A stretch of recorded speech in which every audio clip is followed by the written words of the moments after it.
যদি চায় আমি পদত্যাগ করতে বাধ্য হব।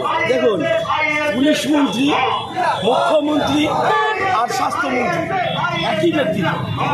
নির্লজ্জ বেহায়া হলে এমন কথা বলতে পারে? 9 তারিখে এই ঘটনা ঘটেছে অভয়ের সঙ্গে। একটা জনবহুল মেডিকেল কলেজের মধ্যে ডিউটিরত অবস্থায় তার সঙ্গে ধর্ষণ করা হয়েছে, খুন করা হয়েছে, খুন করার পরেও ধর্ষণ করা হয়েছে। বাংলার মানুষ, যুব সমাজ, নারী সমাজ, ভ্যান চালক, টোটো চালক, রিক্সাওয়ালা, প্রত্যেকটা মানুষ আজকে রাস্তায় নেমেছে। তারা চাইছে justice for Abhaya, justice for Tilottama. কিন্তু সেই বিচার চেয়ে নেমেছে।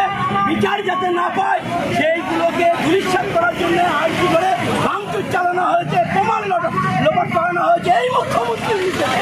এটা জলের মতো পরিষ্কার। মানুষ নেমেছে ওনাকে পদত্যাগ করানোর জন্য। সারা মানুষ বলছে, উনি বুঝতে পারছে না। উনি বলছে মানুষ চাইলে আমি পদত্যাগ।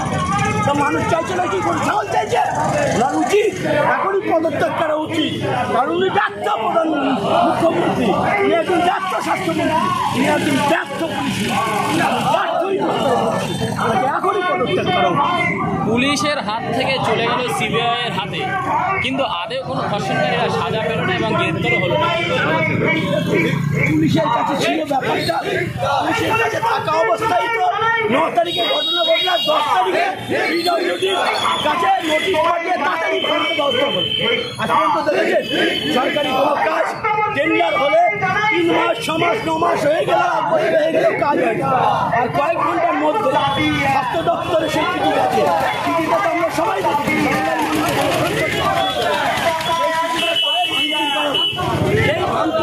কোথায় যেখানে এই ঘটনা ঘটেছে এই সঙ্গে এবং যেখানে গিয়ে রক্ত দিয়েছে সেই ভাঙচুর করতে গেলে অন্তত ইলেকট্রিক কাজগুলো তো কমপ্লিট করে করতে হয়। ইলেকট্রিক তারগুলো সেই অবস্থা তড়িঘড়ি প্রমাণ লোপাটের চিন্তা ভাবনা করে সিবিআই বলছে প্রমাণ লোপাট করা হয়েছে, কিন্তু সিবিআই তো পুলিশের বিরুদ্ধে কোনো কেস করেননি। কি বলছেন এই বিষয়ে? সেটাই তো, এখানে একটা গেম প্ল্যান চলছে। যেমন দাদা দিদির সঙ্গে একটা সেটিং চলছে, আমরা দেখতে পাচ্ছি। দাদা দিদিকে বলছে পদত্যাগ করার জন্য। দেখেন না বিজেপির লাফাচ্ছে, শুভেন্দু অধিকারী লাফাচ্ছে। আরে শুভেন্দুকে বলতে চায় তোমার দাদা বিজেপি কি ঠিক আছে? বিজেপি কি যেখানে যেখানে বিজেপি রাজ্য শাসিত সেখানে কি হয়েছে? উন্নয়নের যে ঘটনা থেকে শুরু করে আরও যে সমস্ত নারীরা ধর্ষিত হয়েছে তাদেরকে পুড়িয়ে দেওয়া হয়েছে, প্রমাণ লোপাট করা হয়েছে। অতএব বিজেপির মুখে মানায় না, শুভেন্দুর মুখে মানায় না। তারা যে অপরাধী, বাংলাদেশে একই অপরাধের অপরাধী। এই দাদা দিদির যে সেটিং চলছে বাংলার মানুষেরা জেনে গেছে।